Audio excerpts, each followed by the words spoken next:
Boas, son Sofía Naseiro e isto é Kinocube, a vosa canle de cinema en galego. Desta vez, ímonos a ir un chisquiño da programación para traervos non unha personaxe arquetípica, senón todo un xénero de arquetipos a debullar. Que de que se trata? Pois imos vos dar unha pista e, de paso, unha pequeniña advertencia, porque neste vídeo imos falar de asasinatos, violencia sexual, desnudos, crimes, investigacións criminais... A ver, nada explícito, pero falaremos diso. Viaxamos a Italia dos anos 70 para falar de Giallo.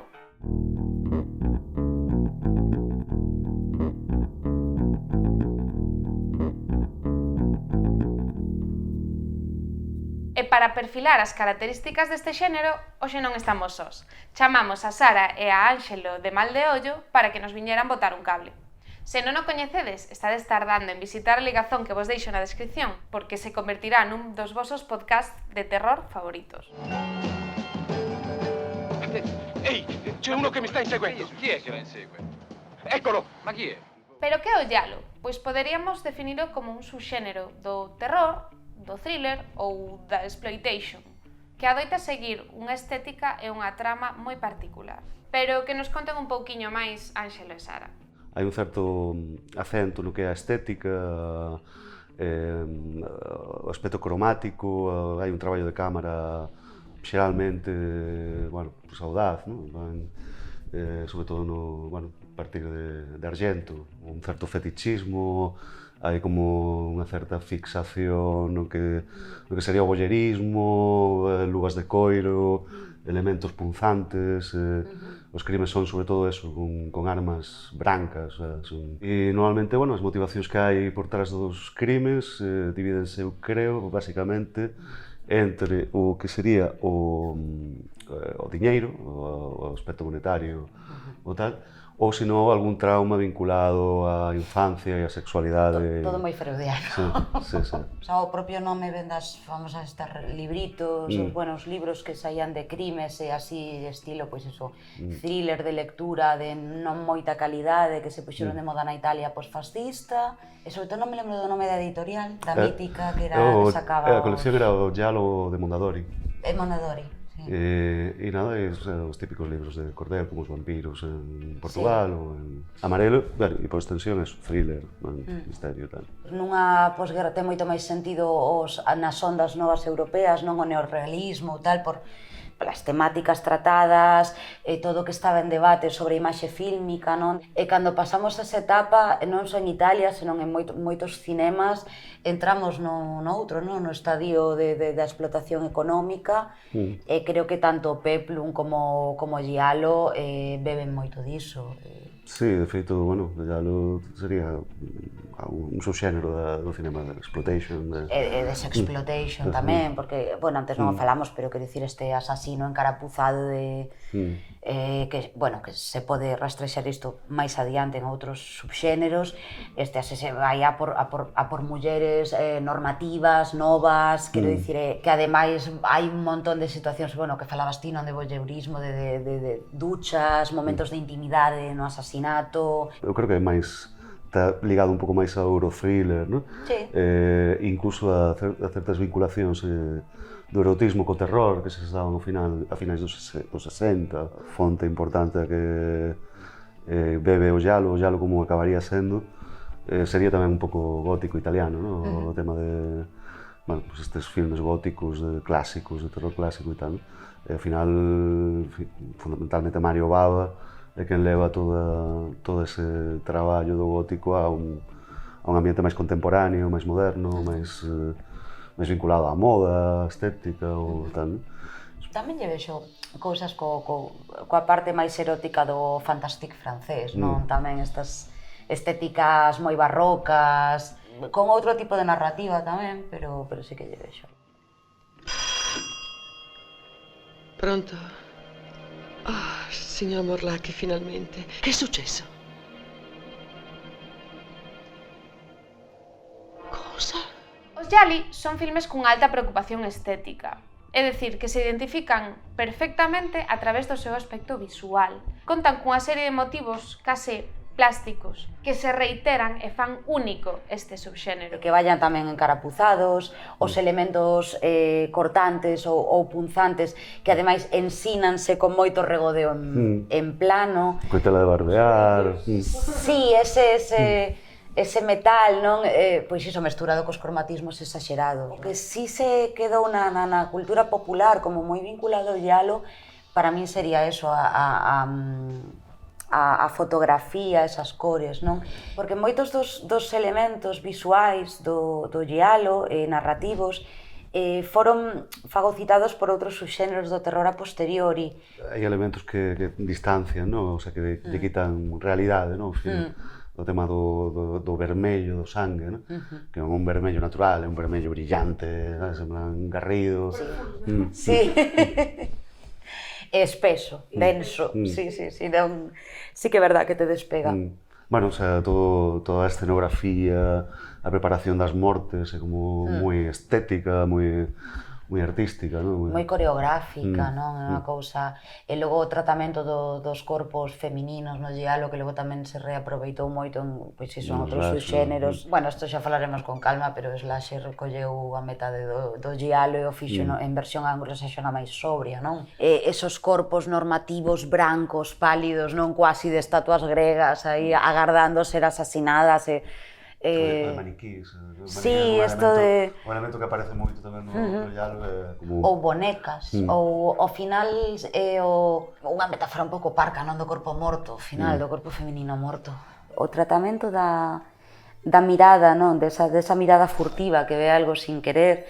Tamén estamos na época, ou creo que podría ter influído, que Hitchcock tamén estaba producindo filmes que colleron moita fama internacional con ese tipo de enredos. Se non, quer dizer, a influencia de Hitchcock no giallo é moi sustancial, e incluso, eu diría que incluso ao final ven de volta tamén, porque o Frenzy de Hitchcock casi un giallo, a nivel estético e tal, non? O primeiro giallo un pouco, bueno, sí, o que considera o primeiro giallo é La ragazza que sapeva troppo, que basicamente é unha copia do título de Hitchcock, do home que sabía demasiado.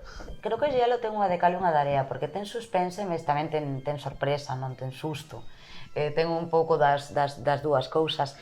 Coido que o suspense lleven máis nas partes que quere incomodar e o susto cando xa está a audiencia, non, preparada para a parte máis, quizáis máis explícita, máis violenta. E despois o tema do ollo, o sea, o motivo visual do ollo no cinema sempre tivo moitísimo peso.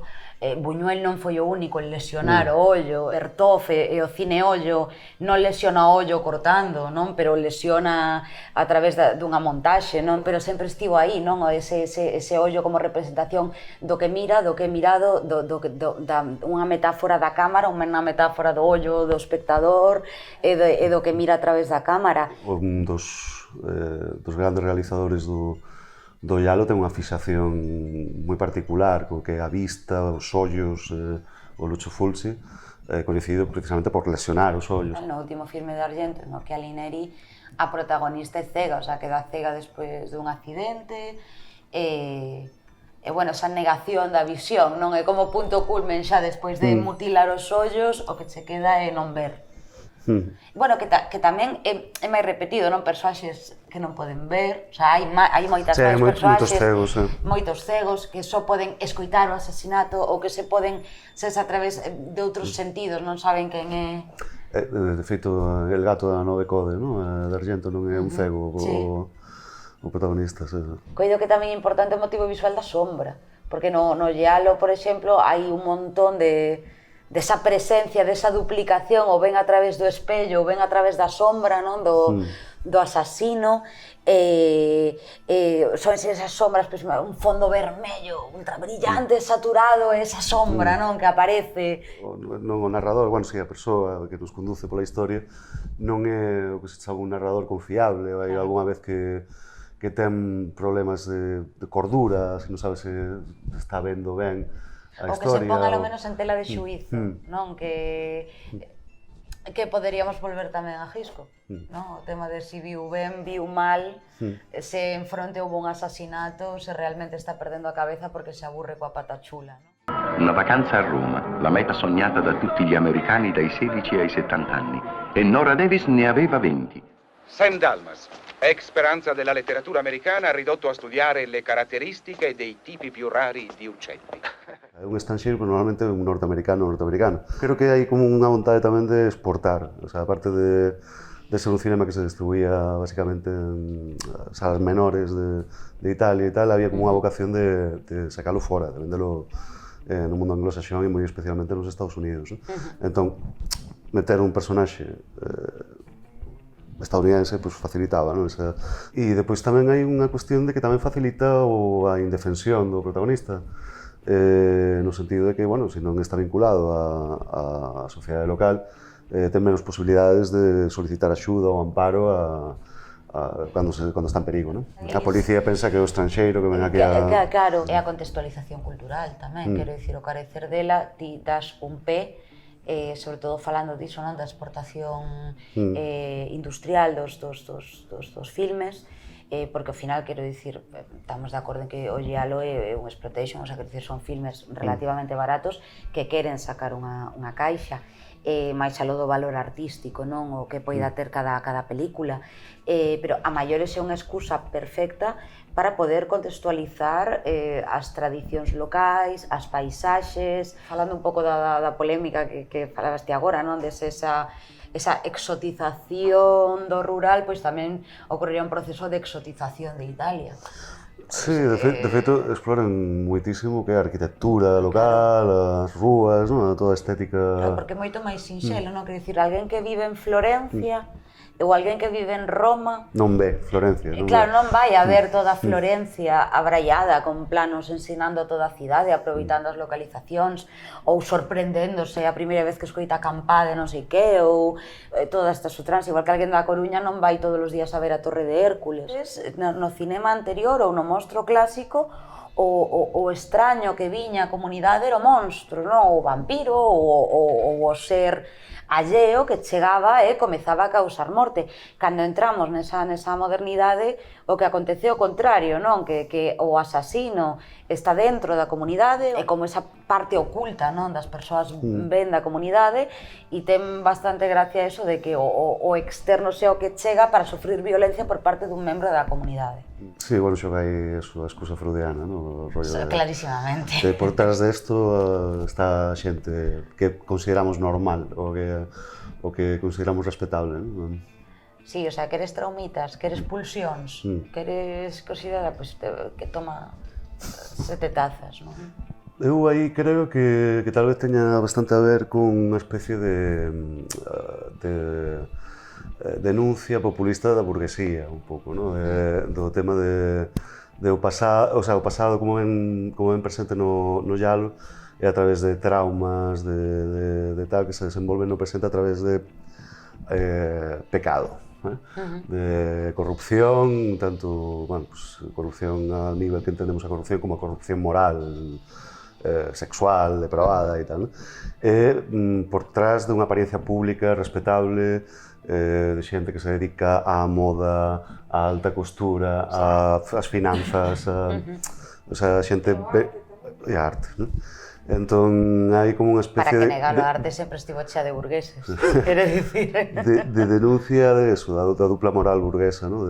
De vicios privados e virtudes públicas, non? Poñer gostaba de atacar a burguesía e tamén aos ollos. E aos ollos, e ao pecado, e a toda a hipocresía que ten a xente co pecado, sí. O Fulci decía que, porque lle preguntaban polo tema, bueno, tanto, como hai unha sesión aí cos ollos, dicía, non, porque eu, claro, a mí me encantan os dadaístas, os surrealistas, non? E nada, non, que el se inspiraba nas vanguardias, non? De tal, que tamén un pouco é dicindo, non fago cinema exploitation, fago cinema elevado, non? Claro, vos non entendedes.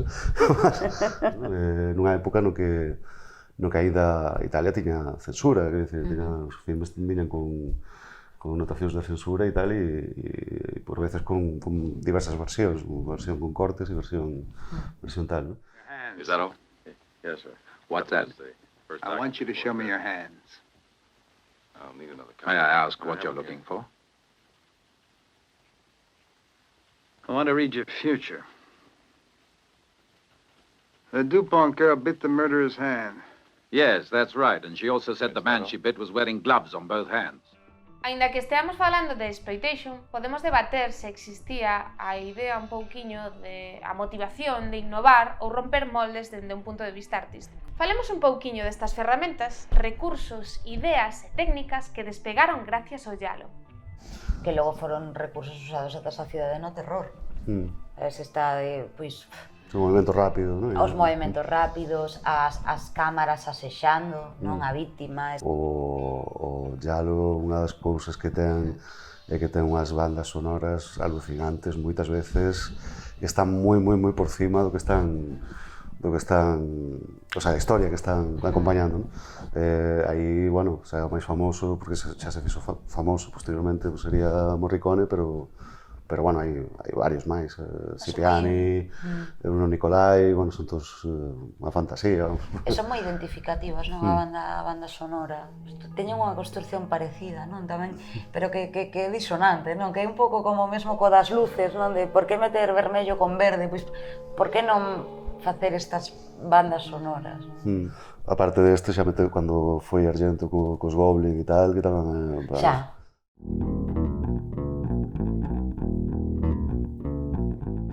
Sí. Dá unha ambientación, unha atmósfera moi particular, moi especial.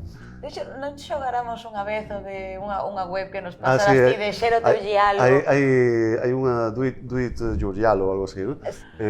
Uchide el vitelo graso e arrostítelo, o sea, mata o boi gordo e cómeo, non aparece ningún boi no filme, sabes? E non sei aínda porque se chama así. É unha metáfora tamén da burguesía. Probablemente. É o porco de pedos italianos. Pois, explicación, pero bueno, o barroquismo italiano, non? Sí, coido que sí. Que ademais son combinacións de elementos, non? O sea, os títulos de lo que falábamos... Títulos interrogativos, non? Títulos interrogativos, títulos de 3 liñas. Cosa vete fato a Solange. Que te remiten a algo, a figuras ou a metáforas que nin sequera son construcións de motivos visuais, e incluso áptico, de novo, non? A outros sentidos, porque que ti dis moscas sobre terciopelo, non? Por exemplo, a min o que me lembra é a mosca ao oído e o terciopelo o tacto. Que, bueno, un pouco que falábamos antes, non? Tamén a pretensión dos propios da xente que facía giallo de dicir, non, estamos facendo arte, cuidado. O sea, estamos facendo cinema exploitation e tal, pero é arte, realmente, son artesano, son un artista, fago eso, no? Darío Argento, no, por eso neste filme nun soño, no? O Lucio Fulci, en plan, no, os dadaístas que ven e tal, non sei que. En calquera caso era eso, basicamente, que recolle un pouco ese legado, leva, o sea, fai moito máis acento no aspecto artístico hoxe en día, no? Que era un pouco, bueno, pues, o que eles reivindicaban para sí, no? Os directores daquel momento. Sí, pero, sin embargo, ao final, o que máis triunfou, o sea, o que máis fagocitaron outros subxéneros, foron outros aspectos, non? E lles puxeron como unha pátina sobria que foi os que acabaron sendo fundacionais no terror, non?